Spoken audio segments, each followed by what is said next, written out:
antes. Entonces el lugar santísimo solamente era el lugar donde se presentaba la presencia de Dios. Y cuando los judíos salen de Egipto, inmediatamente sale un remolino de fuego. Yo le digo remolino, pero la Biblia lo considera una columna de fuego. Esta columna de fuego los acompañó durante 40 años, iba siempre delante de ellos la columna de fuego. Y dice la Biblia que de noche los alumbraba porque salía fuego de él, y de día les daba sombra para que ellos pudiesen estar sin que les pegara tanto el sol. Entonces, esta columna, salieron 600,000 hombres. Ellos no contaban ni jóvenes menores de 20 años, porque no estaban preparados para la guerra, ni niños, ni mujeres. Entonces, nada más contaron a los hombres mayores de 20 años, y ya con sus familias y demás, más toda la gente extranjera que se fue con ellos y que estaban en Egipto. Salen 600,000 hombres. Y esos 600,000 hombres fueron siguiendo esta columna de fuego. Entonces, esta columna de fuego era las dos cosas, era de fuego y de sombra para ellos. Se decía que era donde estaba el ángel de Jehová. Y en algunos términos, en algunos conceptos religiosos, cuando se habla del ángel de Jehová, se habla de que es Jesucristo, a veces se habla de que es Dios mismo, y cuestiones así, ¿no? Pero muchas veces se habla de que es el ángel de Jehová. Entonces, dependiendo de lo que se esté diciendo, algunas veces se interpreta que es el Señor Jesucristo, a veces se interpreta que es el ángel Gabriel o el ángel Miguel o alguno de esos príncipes de ángeles, o que era Dios mismo. Bueno, el caso es que se dice que en ese molino o en esa columna estaba la presencia de Dios. E iba siempre delante de ellos. Todo esto te lo digo, y todo eso lo dice la Biblia. Yo nunca digo nada de algo que yo me imagino, además es algo que hemos leído en su momento y se los he leído en forma literal, ¿no? Nunca hago especulaciones, siempre me baso directamente a lo que dice la Biblia. Entonces esta columna de fuego iba delante de los judíos. Cuando el Señor endurece el corazón del faraón, el faraón lo empieza a seguir creo que eran 600,000 carros sí, creo que si no me recuerdo eran 60,000, algo así, carros de guerra. Y entonces ellos ya estaban por el desierto de Tan, arriba de lo que es el Mar Rojo, y entonces la voz del Señor le dice a Moisés que se regrese hacia Pi-Hahirot, que es bajando, está la punta del Mar Rojo, y ellos ya estaban pasando por la parte de arriba del Mar Rojo hacia el resto del desierto, y se regresan hacia uno de los brazos de lo que es el Mar Rojo. El Mar Rojo tiene dos brazos. Entonces se regresan, y como Pi-Hahirot está cubierto por dos grandes cerros, no podían los egipcios más que entrar a través de esos cerros. Entonces ahí o al menos donde ahora se piensa que era Pi-Hahirot, entonces ahí se pone la columna de fuego de tal manera que los egipcios no podían ni pasar ni podían rodearlos, hasta que se abre este Mar Rojo, cuando le dice el Señor a Moisés que le diga que se abra, ¿no? O que levante su vara o que toque el mar, algo así.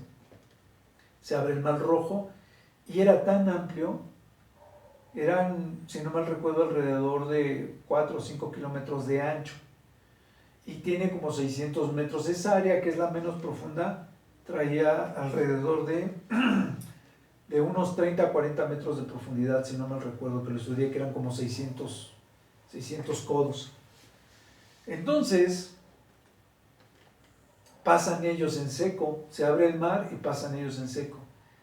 Entonces cuando ellos van a la mitad, el remolino los empieza a seguir, y se mete también en este espacio que estaba entre los dos muros de agua. Y como el molino o esta columna entre los judíos y los egipcios, Los egipcios no podían alcanzar a los egipcios. Total que les da ahí la noche y se quedan ahí a dormir y a descansar y demás. Cuando ellos empiezan a preparar todo para seguirlos al amanecer, es cuando le dice, ellos, los judíos, ya terminaron de pasar del otro lado, y le dice el Señor a Moisés que cierre las aguas, que levante la vara para que se cierren las aguas, algo así. Entonces se cierran las aguas, y como era tan profundo y ellos estaban a la mitad de esos 5 o 6 kilómetros de distancia, pues mueren ahogados, y por el peso y la profundidad del agua pues mueren caballos, mueren todos los soldados, los carros y demás. Bueno, ¿por qué te platico todo esto?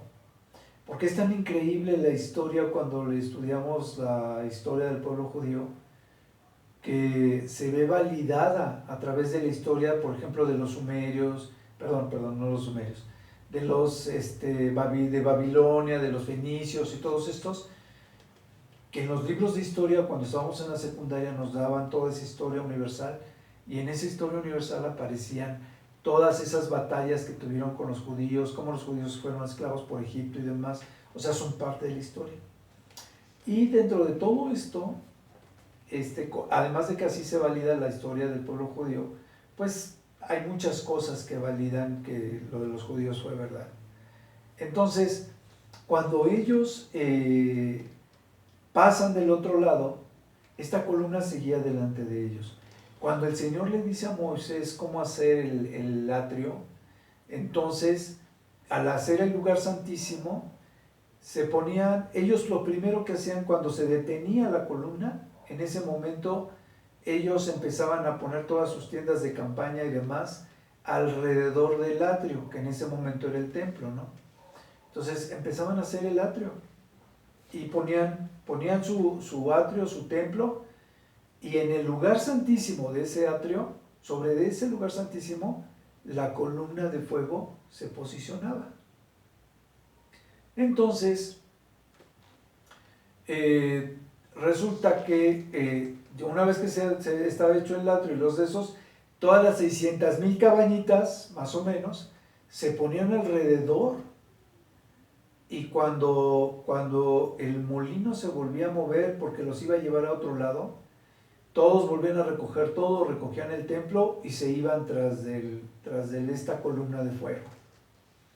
Entonces, es muy bonito, ¿a poco no lo ves muy padre? Sí. Y cuando viste tu Biblia, ¿viste todos esos detalles? Ajá, sí. ¿Sí los viste? ¿Sabías todo eso? Sí. Ah, qué Sí, bien. ya vi todo eso, ya lo leí. Hay algunas cosas que luego se me olvidan, pero sí, algunas las recuerdo. Sí, muy bien. Entonces, y te digo, muchas de esas cosas, pues mucha gente las desconoce. Bueno, pues durante 40 años estuvo esa misma operación de que cuando ellos se tenían que quedar, se paraba la nube y ellos hacían toda esta construcción, y cuando ellos ya se movía el molino de fuego y se salía del lugar santísimo, recogían todo y seguían su trayectoria de esos 40 años, ¿no? Entonces, también, además de eso, la gente acostumbraba, por ejemplo, todavía no se acostumbraban a hacer los sacrificios y demás, eso ya vino después con el tiempo, durante los 40 años. Precisamente fue parte de los 10 mandamientos que bajó primero Moisés, y luego fue parte de todo el proceso de cuando el Señor les dice qué va a pasar en qué momentos tienen que sacrificar, qué tienen que sacrificar, cuándo van a ser las fiestas, qué fiestas van a hacer, todo eso pues ya está entre el Números y Levítico, ¿no? Entonces, el caso es que también el Señor todos los días hacía caer del cielo el maná, y el maná eran como unas hojuelas de maíz, es algo así como cornflakes o sucaritas de Kellogg's, porque además se dice que estas tenían como miel, ¿no? Entonces, imagínate que estaban todas endulzadas, como comer cornflakes, ¿no? Pero endulzados con miel. Entonces, el caso es que eso es lo que dice la Biblia, que todos los días les caía del cielo. Y fíjate, no sé si esto también lo sabías, todos los días ellos debían de recoger la porción que se podían comer, pero solamente esa porción. Si ellos recogían doble porción cualquier día de la semana, se les agusanaba para el otro día. Pero el sexto día de la semana, que era viernes para ellos, el viernes ellos podían recoger doble porción. Y para el sábado, que ellos no podían recoger porque era sagrado, era santo, y era el día de reposo, por eso ellos no podían recoger. Como ellos no podían recoger ese día no se agusanaba el alimento. Pero todos los demás días sí se las agusanaba, si ellos guardaban para el día siguiente. Entonces, y lo mismo sucedió durante todo el tiempo, ¿no? Mientras el Señor les dio el maná, durante esos 40 años, ellos estuvieron comiendo estas porciones de cornflakes, por decirlo de alguna manera, ¿no? Y con ello preparaban pues pan y diferentes cosas, ¿no? El caso es que cuando ellos se quejan también de que no habían comido carne y que en Egipto sí podían comer carne y demás, el Señor se enoja con ellos y les manda las codornices muertas, de tal manera que levantaban una capa a lo extenso del desierto hasta donde más o menos ellos estaban, más o menos, no recuerdo si hasta donde podían ver, pero sí recuerdo que dice la Biblia que les cubría la rodilla, ¿no? Les llegaba hasta la rodilla la cantidad de codornices muertas que había dejado en todo el desierto. Bueno, en el desierto donde ellos estaban. Entonces, esos detalles también, ¿te acuerdas? Sí. Ah, ok. Los vuelvo a recordar porque hay algunos que ya se me habían olvidado. Sí, ok. Entonces, ¿por qué te platico todo esto? Te platico todo esto porque cuando en el año 70 después de Cristo, cuando hay esta revuelta judía y demás, el segundo templo que había sido edificado, porque el de Salomón ya lo habían destruido, creo que los de Babilonia, precisamente cuando hacen todo el conteo de las cosas que sacaron del templo judío. Después hay otra invasión y digo, hay una construcción, estaban los de Babilonia, entonces hacen la construcción del segundo templo. Y después de eso es cuando los romanos toman, años después toman los romanos a Israel, ¿no? Como parte de una de sus naciones conquistadas. Nada más que los romanos y varios países eran incluyentes, como los griegos y todo eso. Entonces, si tú tenías un dios o tenías ciertas culturas o cosas que eran importantes o principios o leyes o cosas por el estilo, arte, religión, lo que fuese importante y que fuese de valor social, ellos lo incluían dentro de las culturas y permitían que tú las ejercieras, aunque fueses parte de la cultura conquistada. Entonces, el caso es que por eso cuando el Señor Jesucristo estaba, existía el templo. Y entonces entre este monte Moriat, donde estaba el templo, casi enfrente del templo, ligeramente inclinado hacia la izquierda, hacia la derecha, estaba el Monte de los Olivos y del otro lado estaba el Monte de Sión. Las profecías dicen que cuando el Señor Jesucristo venga, pues va a pisar unas profecías dicen que sobre el Monte de Sión y otras dicen que sobre el Monte de los Olivos. Entonces, el caso es que cuando el Señor Jesucristo venga, va a venir a Jerusalén el lugar donde se va a posicionar va a ser en Jerusalén. Y en Jerusalén está el templo. Y Jerusalén era parte de Judea o parte de Judá en aquel entonces. Bueno, porque o sea, te estoy platicando todo esto para que te vayas imaginando y vayas ubicando, y cuando platiquemos de todo esto, pues ya sepas de qué se trata. Entonces, salen del templo y van y se sientan enfrente del Monte de los Olivos. Y estando sentados en el Monte de los Olivos, dice el 24, dice, señales antes del fin. Entonces, estando él sentado en el Monte de los Olivos, los discípulos se le acercaron aparte diciendo, dinos cuáles serán estas cosas y qué señal habrá de tu venida y del fin del siglo. Y respondiendo Jesús les dijo, mirad que nadie os engañe, porque vendrán muchos en mi nombre, diciendo yo soy el Cristo, y a muchos engañarán. Y oiréis de guerras y de rumores de guerras. Mirad que no os turbéis, porque es necesario que todo esto acontezca, pero aún no es el fin, porque se levantará nación contra nación y reino contra reino, y habrá pestes y hambres y terremotos en diferentes lugares, y todo esto será principio de dolores. Entonces os entregarán a tribulación y os matarán y seréis aborrecidos de todas las gentes por causa de mi nombre. Muchos tropezarán y entonces y se entregarán unos a otros y unos a otros se aborrecerán.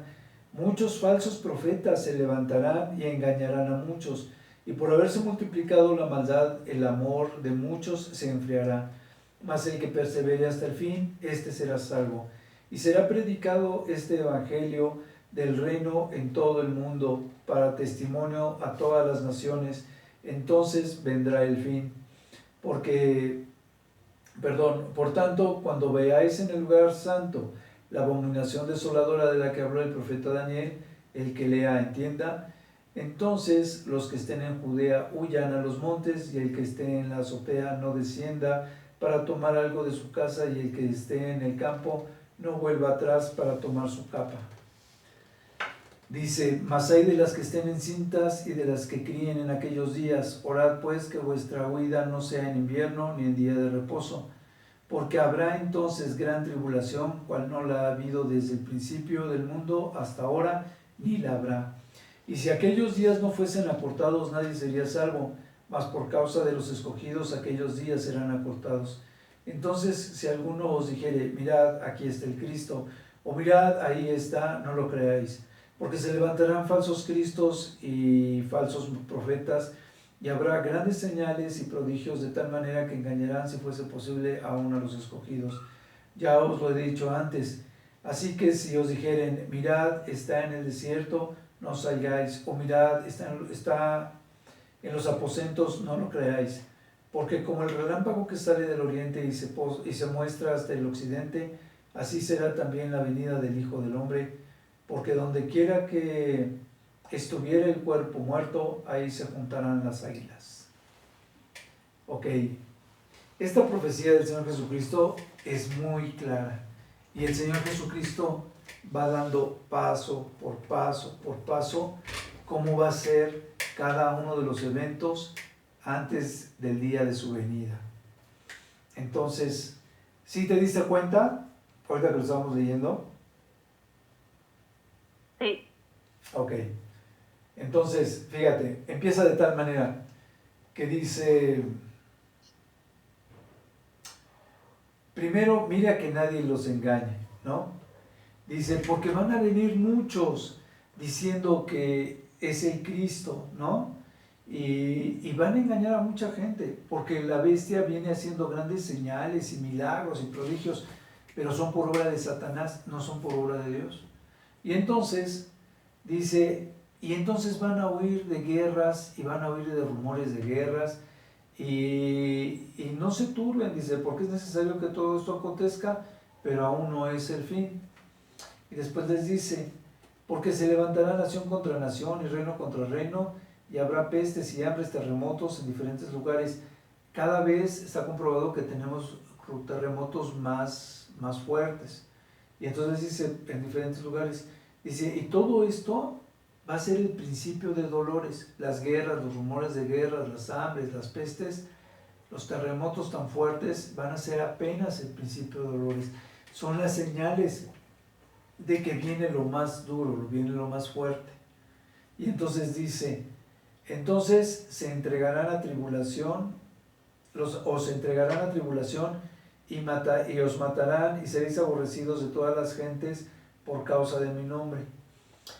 Muchas de las profecías hablan de que cuando viene esta escasez económica y a nivel internacional y mundial y todo esto, empieza a haber tal vez cada vez más crisis, de tal manera que hay un momento, y lo dice en Apocalipsis, donde ni el oro ni nada vale lo suficiente y que el salario de todo un día alcanza apenas para unos cuantos gramos de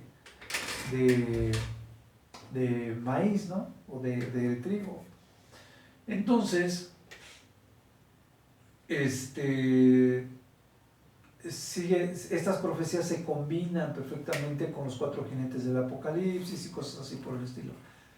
Pero lo importante es que la relación que tiene es que Jesucristo nunca va a ser avisado, nunca va a ser señalado, ni nunca va a venir anunciándose, sino que el verdadero Cristo viene como ladrón de noche en su segunda venida, como Él lo había profetizado, ¿no?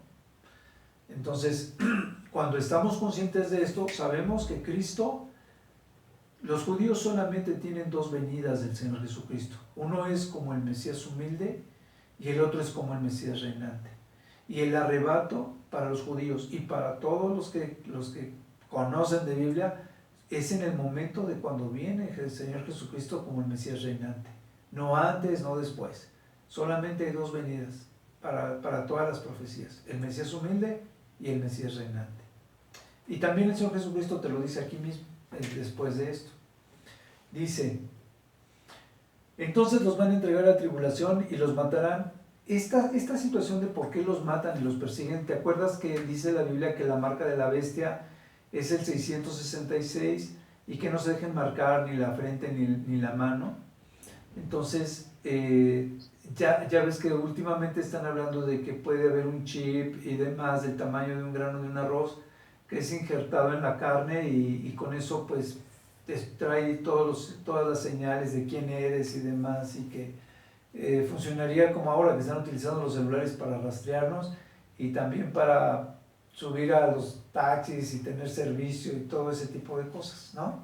En Corea ya nada más pasan en los centros comerciales para pagar sus cuentas, pasan el celular y con eso. Entonces este chip es parte de la tecnología, yo creo, podría ser, que este chip o esta marca sería parte de la tecnología que la bestia implanta, porque la bestia viene como si fuese imitación del Mesías y viene a sacar a todas las naciones de su pobreza y de todo eso y se considera un líder y las naciones empiezan a rendirle pleitesía y demás. Entonces, esto te lo platico en base a las profecías, no es todo está perfectamente claro. Entonces, el caso es que las demás gentes van a empezar a oprimir y a seguir a los cristianos cuando no se dejen poner esta marca de la bestia, porque van a saber que eso no es de Dios, que Dios está en contra de eso. Y entonces pues van a empezar a hostigar a la gente por lo mismo, ¿no? El caso es que yo creo que por eso es que empieza a haber esta fricción entre seres amados o entre hermanos, familiares, amigos y demás. Y es que el cristiano que conoce, conoce la palabra y sabe cuál debe ser su actitud, empieza a ser perseguido y empieza a ser sentenciado, ¿no? Dice, se levantarán naciones contra nación, dice, y reino contra reino, y habrá prestos y hambres, y todo será principio de dolores. Entonces os entregarán a tribulación y os matarán, y seréis aborrecidos de todas las gentes por causa de mi nombre, que era lo que yo decía. Muchos tropezarán entonces y se entregarán unos a otros, y unos a otros se aborrecerán. Muchos de los que no tengan la fuerza o no tengan todo el conocimiento, pues van a pensar que el Señor tarda o cosas por el estilo. Hay muchos cristianos que se dicen cristianos, pero que realmente pues luego están engañando a sus esposas o esposas a sus esposos con otras personas, entre mismos hermanos de la iglesia a veces, y cosas por el estilo, ¿no? Entonces son gentes que pues no tienen el conocimiento de la palabra realmente, ¿no? Son susodichos cristianos, pero no lo son realmente. Entonces, dice, muchos tropezarán entonces y se entregarán unos a otros. Dice, y muchos falsos profetas se levantarán y engañarán a muchos, y por haberse multiplicado la maldad, el amor de muchos se enfriará. Mas el que persevere hasta el fin, este será salvo. Hasta ahí está bien claro, ¿no? ¿Sí, Estelita? Sí. Ok, sigo. Sí, hasta ahí. Dice, y será predicado este evangelio del reino en todo el mundo para testimonio de todas las naciones. Entonces vendrá el fin, ¿no? Y entonces vendrá el fin.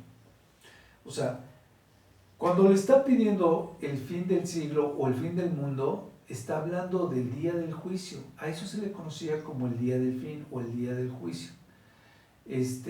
O el tiempo del fin, era el día del juicio de Dios.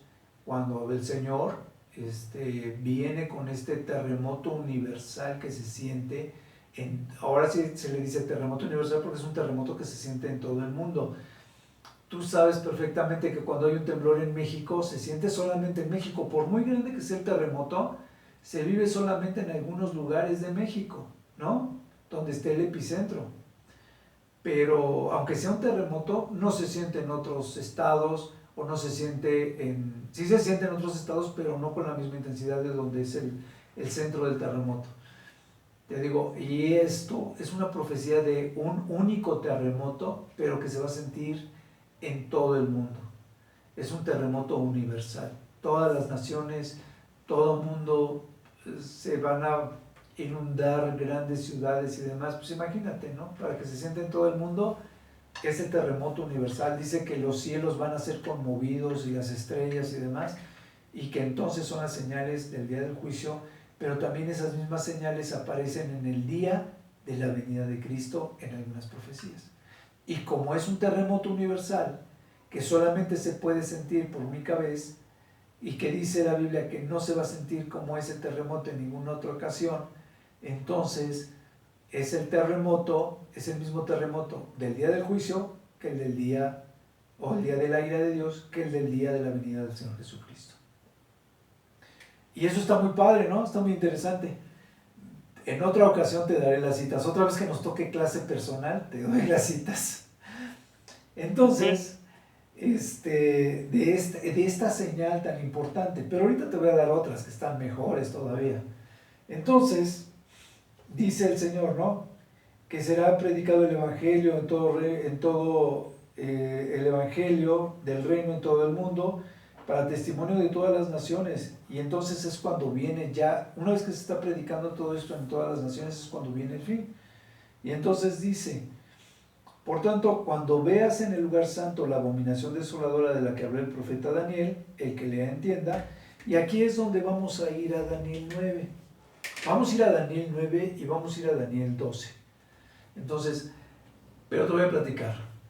En Daniel 9 se habla de cuando la bestia hace la abominación desoladora. La abominación desoladora era cuando algún animal impuro, no sé si has estado en alguna de las clases donde lo expliqué, un animal impuro o algo indeseable se metía al lugar santo, y mucho más si se metía hasta el lugar santísimo. En este caso, la bestia, según la profecía, una vez que toma a Israel por la fuerza y el ejército y todo esto, se mete al lugar santo del tercer templo, que para entonces ya va a estar construido. Se mete al lugar santo para hacerse pasar por el Señor Jesucristo y ser adorado como el Mesías, tanto por judíos como por cristianos o como por las naciones. Entonces, esa es la abominación desoladora de la que habla el profeta Daniel. Fíjate, cuando sucede esto, te dice el Señor Jesucristo, entonces, aguas, ¿no? Cuando suceda eso. Antes vas a pasar tribulación, pero no la gran tribulación. La gran tribulación viene una vez que la bestia hace la abominación desoladora. Entonces, dice así, vendrá el fin. Por tanto, cuando veáis en el lugar santo la abominación desoladora, de la que habla el profeta Daniel, el que lea entienda.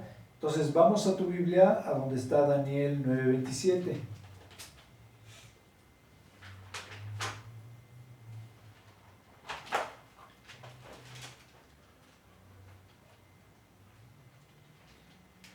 Ya me superpasé, siempre me paso.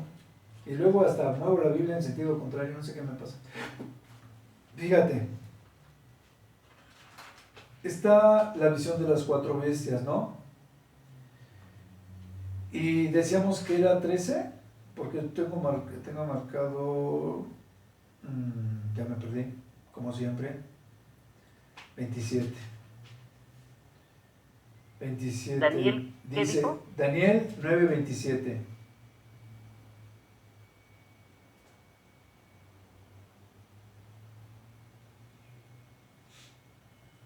¿Ya lo tienes? Dice, en el 9:27 dice, y el reino y el dominio y la majestad de los reinos debajo de todo el cielo se ha dado al pueblo de los santos del Altísimo, cuyo reino es el reino eterno, y todos los dominios le servirán y aborrecerán. Y aquí fue el fin de sus palabras. En cuanto a mí, Daniel, mis pensamientos me turbaron y mi rostro se mudó, pero guardé el asunto en mi corazón, ¿no? Aquí no entiendo por qué sí está haciendo referencia, pero no es realmente la visión de las 4 bestias, ok. Porque está hablando de las 4 bestias y la última bestia que prevalece es la bestia precisamente. Pero en Daniel 9 empieza la oración de Daniel, 2 capítulos más adelante. Está la oración de Daniel, cuando él reconoce que su pueblo es pecador y demás, y en eso viene la visión, pero además le aclaran a él esto, y entonces viene la profecía de las 70 semanas de Daniel. La profecía de las 70 semanas de Daniel cada semana era de 7 años, no era de 7 días. Eran las 70 semanas de Daniel, cada semana por 7 años. Esto quiere decir que la última semana, que era cuando iba a venir el Señor Jesucristo en la última semana, son los últimos 7 años. Y entonces dice a partir del 24, del 9:24, dice, 70 semanas están determinadas sobre tu pueblo y sobre la santa ciudad para terminar la prevaricación y poner fin al pecado y expiar la iniquidad, para traer la justicia perdurable y sellar la visión y la profecía y ungir al santo de los santos, a nuestro Señor Jesucristo.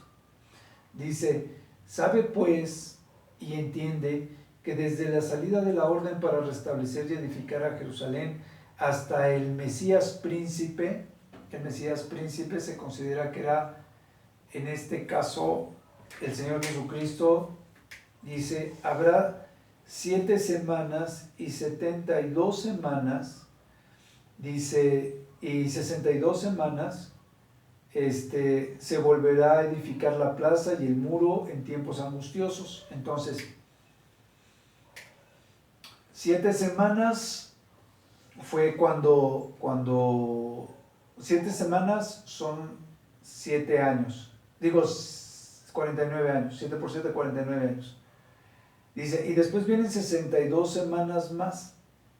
Entonces, 7 semanas más 62 semanas son 69 semanas. Y la profecía habla de las 70 semanas de Daniel. Entonces, una vez que ya se edificó en la última semana parte de la ciudad y parte de las plazas y todo esto, que ya se está reedificando Israel, dentro de esa reedificación viene la edificación del templo al final de la semana 69. Dice, santuario a fin de ser, dice, ya me perdí otra vez, bueno, el día de los 11. Dice, sabe pues y entiende que desde la salida de la orden para resolver habrá 7 semanas, 62 semanas, el muro en tiempos angustiosos. El muro y el templo se van a crear, se van a edificar en tiempos de angustia, en tiempos de guerra. Y dice, y después de las 62 semanas se quitará la vida al Mesías. En este caso, dice la Biblia, es una de las partes donde se habla del Mesías como uno de los hijos de los, o es el Mesías príncipe, y en otra parte de la Biblia habla de que el Mesías príncipe o el príncipe de los ángeles que pelea por el pueblo de los judíos es el príncipe Miguel o el ángel Miguel. Entonces aquí, como el Señor Jesucristo no puede ser destruido, se piensa que cuando está haciendo referencia a este Mesías, que se supone que está haciendo referencia a un hijo de Dios, que va a ser enviado con alguna finalidad específica, no se está refiriendo al Señor Jesucristo, sino se está refiriendo al ángel Miguel, porque después se dice que va a ser quitado este Mesías príncipe y que va a ser, dice,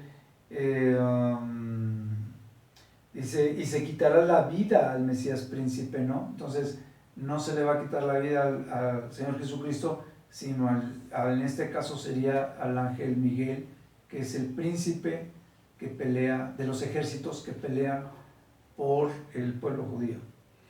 Y en otras profecías, y tal vez aparezca ahorita en las profecías, le dice el ángel que Miguel, dice Gabriel, le dice a Daniel, que Miguel es el único ángel que le está ayudando a defender contra los demonios y demás, para que todavía no se manifieste la bestia hasta que se cumpla el tiempo en que se ha de manifestar. Por eso se sabe que posiblemente se hable aquí del Mesías príncipe, que es o en este caso el príncipe de los ángeles que combaten para defender a Israel. Se habla del ángel Miguel. Entonces dice,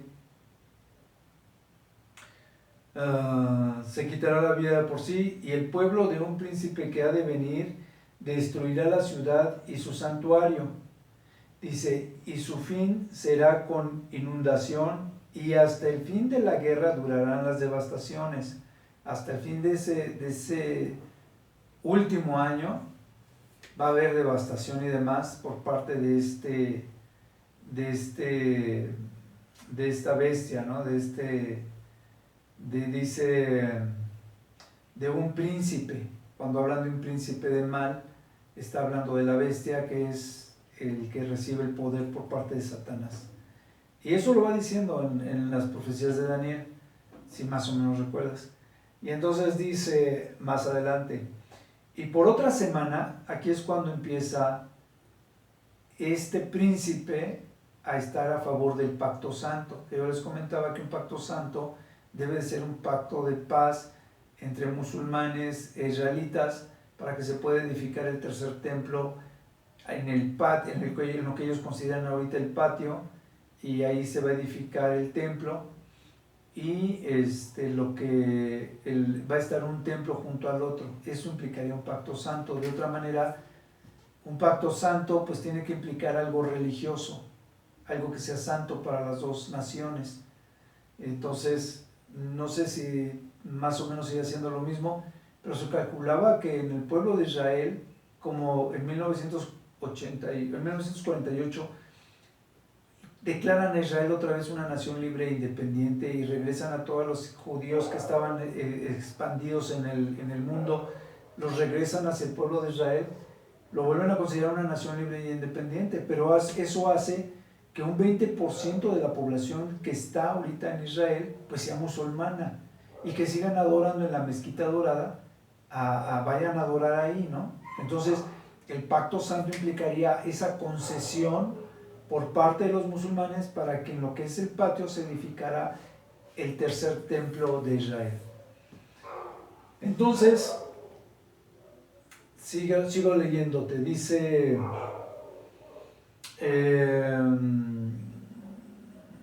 y por otra semana, en el 27, dice, y por otra semana confirmará el pacto con muchos. A la mitad de la semana hará cesar el sacrificio. Esto es muy importante, a la mitad de la semana, o sea, a la mitad de los últimos 7 años, se va a interrumpir el continuo sacrificio o el sacrificio. Y la ofrenda, después, con la muchedumbre de las abominaciones, vendrá el desolador hasta que venga la consumación y lo que está determinado se derrame sobre el desolador. Entonces, el desolador es la bestia, viene el desolador, está en las profecías aquí, en Daniel, y en Apocalipsis, donde dice que va a venir la bestia y va a tomar Israel por la fuerza, el ejército y el templo. Entonces se va a apoderar de todo Israel. Entonces, esto es de lo que habla en esta parte donde dice que va a venir el desolador y va a tomar posesión de todo. Y entonces, si vamos ahí mismo en Daniel 12, ¿te acuerdas que una vez edificado el templo, empieza el continuo sacrificio y a la mitad de esa última semana es interrumpido el continuo sacrificio, ¿no? Eso lo tienes que tener bien entendido. ¿Sí lo entendiste así? Sí. Ok, entonces sigo. Dice... ¿Daniel 12? Sí, en Daniel 12.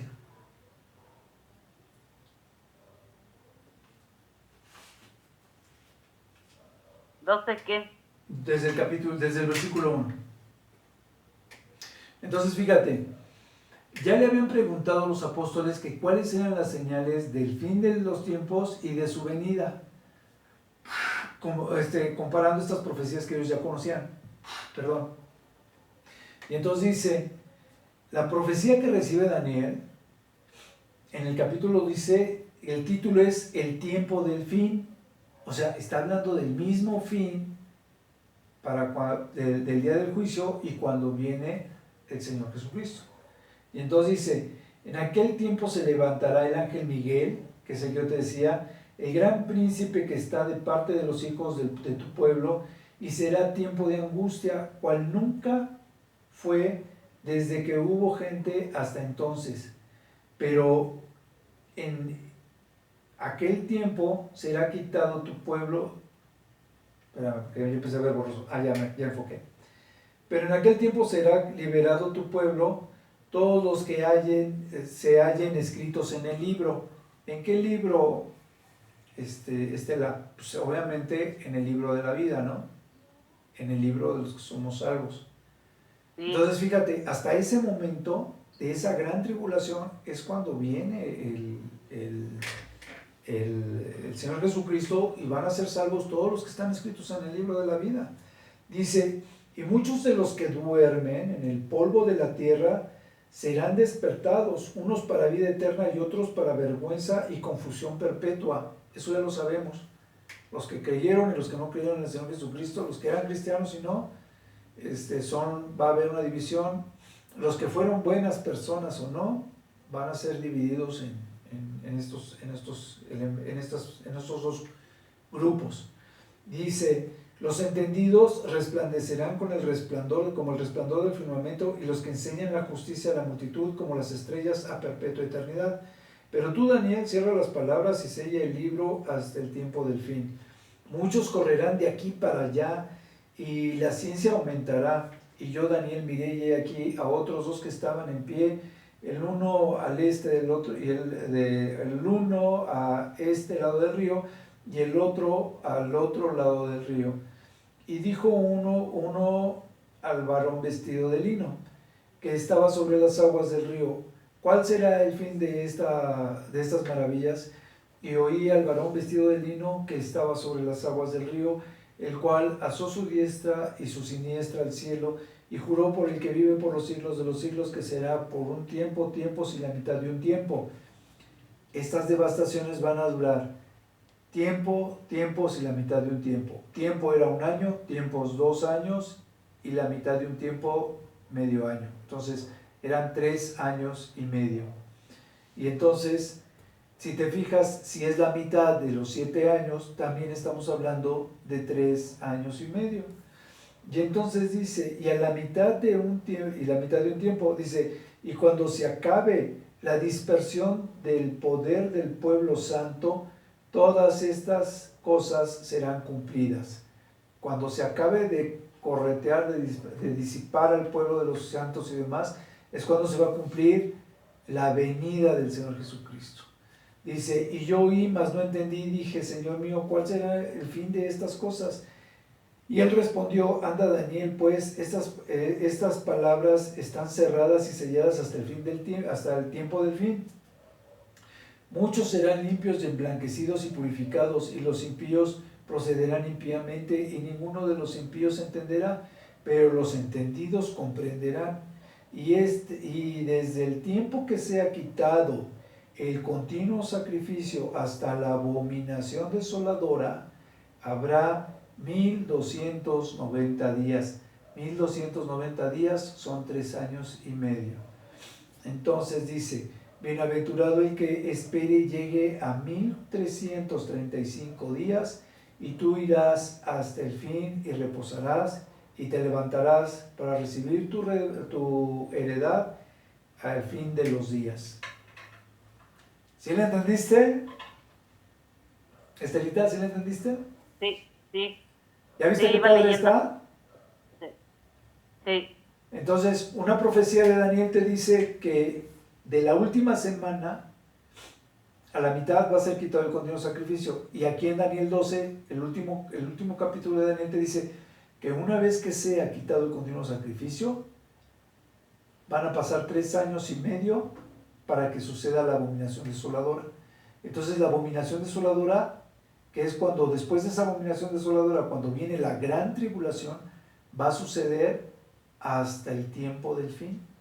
Va a suceder hasta que una vez que sucede la abominación desoladora, va a durar 45 días, porque dice, va a durar de que quitaron el continuo sacrificio a la abominación desoladora hay 1290 días, y de esa abominación desoladora a que la venida del Señor Jesucristo hay 2335 días.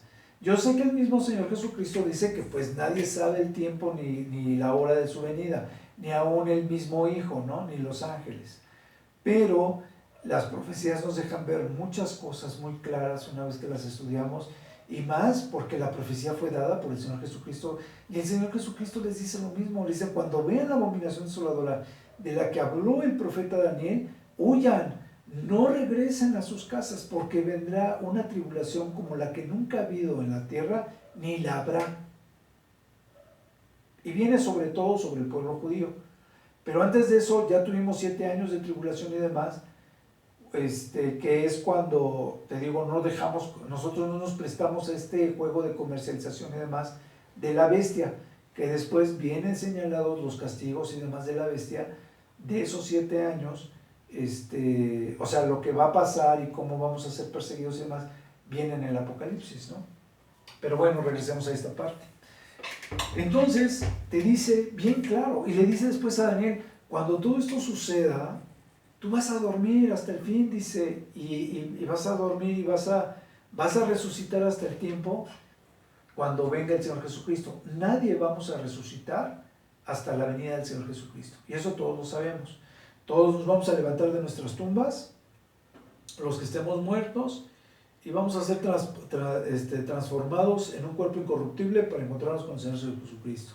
Eso lo veíamos creo que hace una o 2 clases atrás. Entonces, y lo mismo sucede ahora en el caso de Daniel, ¿no? Le está avisando el Señor, tú vas a dormir hasta este tiempo del fin, cuando venga el día de la ira y cuando sea el terremoto y cuando todo esto suceda y se ha liberado el pueblo judío y obviamente todos los cristianos y todos, porque viene el Señor Jesucristo y todos van a ser resucitados. Y eso es lo que dice el Señor Jesucristo. Entonces regresemos a Mateo 24. ¿Qué te parece la clase? Está interesante, ¿no? Sí, está interesante. Entonces, les estaba platicando el Señor Jesucristo. ¿Desde el principio? Mándeme. Mateo 24. ¿Desde el principio? No, a donde nos habíamos quedado más o menos, que era, dice, el que persevere hasta el fin será salvo, ¿no? Más o menos por el 13. Y dice, será predicado este evangelio del reino en todo el mundo para testimonio de todas las naciones, y entonces vendrá el fin. Dice, por tanto, cuando veas en el lugar santo la abominación desoladora de la que habló el profeta Daniel, el que lea entienda, entonces los que estén en Judea huyan a los montes, y el que esté en la azotea no descienda para tomar algo de su casa, y el que esté en el campo no vuelva atrás para tomar su capa. Mas hay de las que estén encintas y de las que críen en aquellos días. Orad pues que vuestra huida no sea en invierno ni en día de reposo, porque habrá entonces una gran tribulación. Dice gran tribulación, pero yo le aumento la una.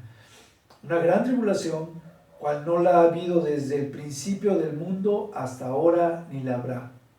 Nunca se habla de la gran tribulación. Solamente en Daniel, solamente en Marcos, en Lucas, en Mateo. Es de estas principales, son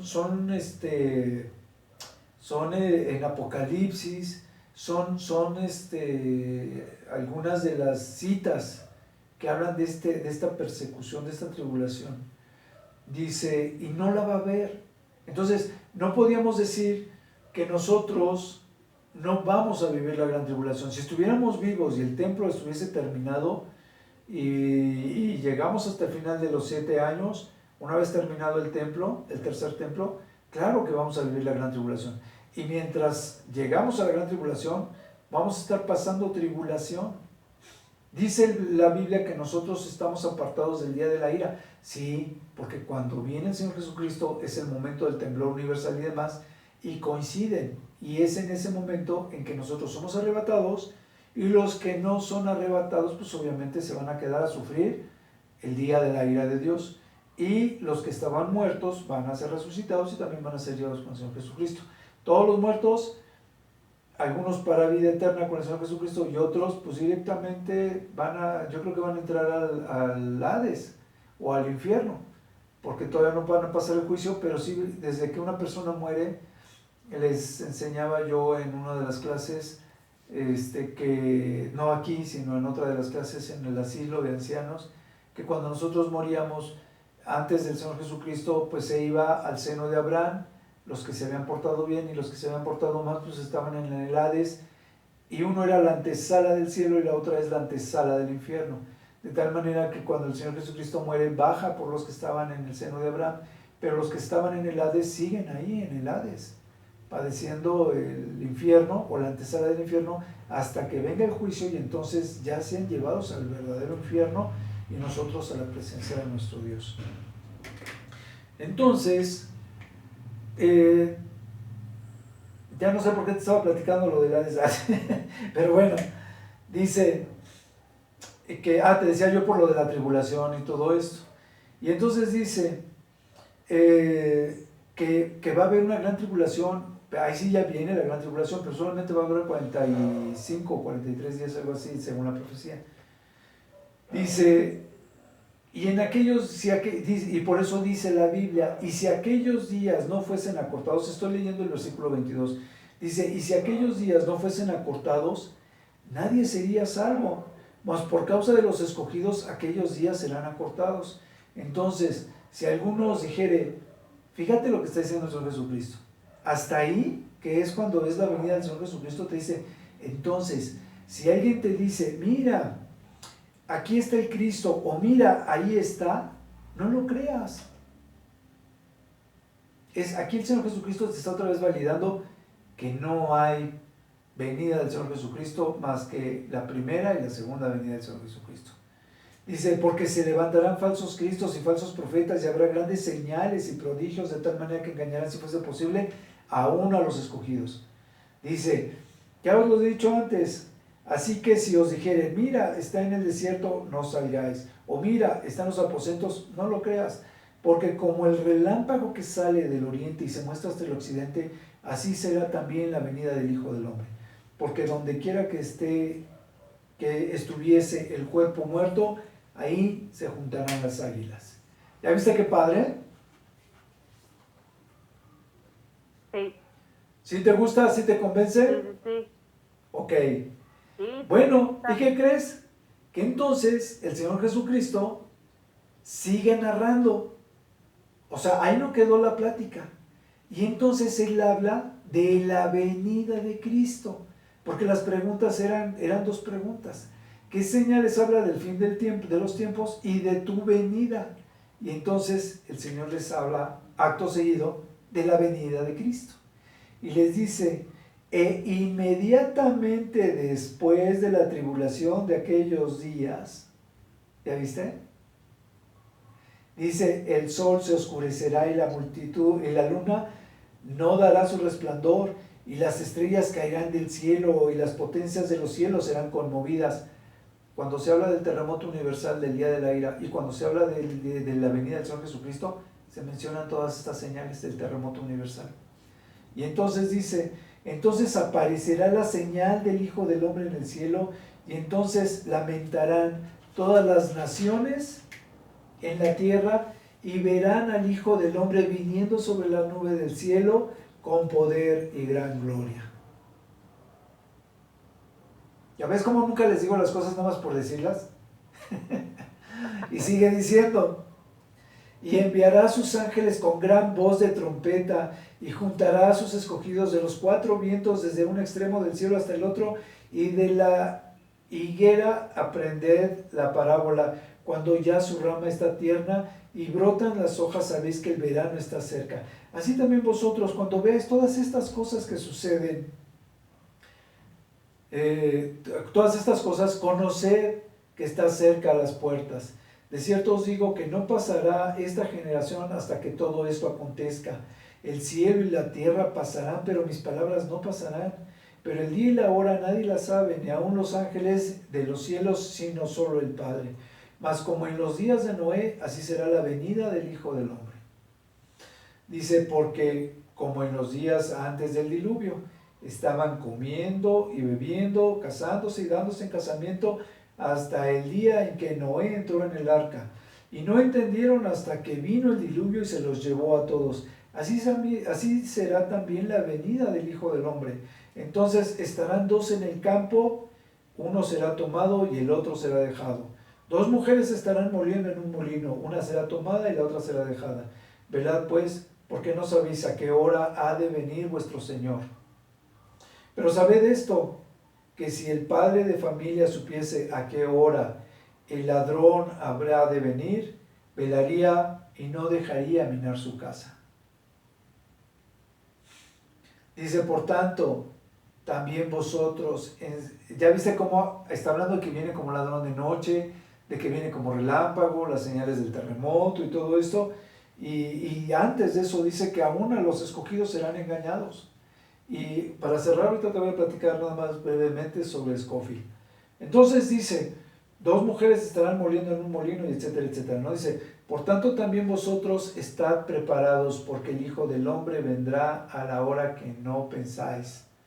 Dice, ¿quién es pues el siervo fiel y prudente, a cual puso su Señor sobre su casa, para que les dé el alimento a tiempo? Bienaventurado aquel siervo al cual cuando su Señor venga, le halle haciendo así. De cierto os digo que sobre todos sus bienes le pondrá. Eso es. Lo demás es el castigo a los que no cumplen con su trabajo de siervos fieles. Pero bueno, el chiste es que es la única profecía del Señor Jesucristo en la cual desmenuza paso por paso, uno tras de otro, las señales que vamos a recibir antes del fin de los tiempos. Entonces, ¿qué va a pasar primero? Tiene que estar construido el templo, luego tiene que empezar el continuo sacrificio. El continuo sacrificio, los judíos ofrendaban constantemente. Cada vez que se casaban, tenían un hijo, reglaban, estaban contaminados o con lepra o cosas así y se curaban, cosas por el estilo, todos los días todos llevaban ofrendas al templo, por eso se llama continuo sacrificio. Cuando se interrumpe el continuo sacrificio del tercer templo que se va a edificar, es cuando empiezan los 3 últimos años y medio de la cuenta regresiva. cuando veamos que el templo se edifica en Israel, empiezan la cuenta regresiva de los últimos 7 años antes de la venida del Señor Jesucristo. Esa es la clase de hoy, que tú no la habías recibido. No. ¿Cómo ves? Está muy padre, ¿no? Sí, está padre. Bueno, Scofield... recordar porque ya la había leído. Sí, no, es que yo hice varios libros sobre profecías. El tema, empecé con unas clases, a mí siempre me llamó la atención conocer de las profecías y demás, porque pues desde joven, a los 18 años me convertí, desde entonces leía yo las profecías, leía toda la Biblia. Y las profecías es algo que me llamó mucho la atención, pero nunca me he dedicado así de lleno. Sin embargo, el Señor me ha prestado el entendimiento y demás. En una de las clases que le iba a dar a mis jóvenes, el Señor, hice un bosquejo de lo que tenía que hacer. Me dijo mi hermana que por qué no hacía un libro mejor de eso. Y profundizando, me llevé un año haciendo el libro, pero estudiando todas las profecías de la Biblia. Todas, absolutamente. Entonces, por eso es que fui de una teoría a otra, hasta que todo encajó perfectamente, porque si no, cuando te metes a estudiar, las profecías no coinciden, pero cuando ya te le agarras el hilo, todo cae en su lugar. Entonces, porque hay muchas profecías, no, estas te leí 2 o 3, pero está segunda de Tesalonicenses 2, que te dice que el Señor Jesucristo no va a venir sin que antes se presente la bestia. Está muy bueno también.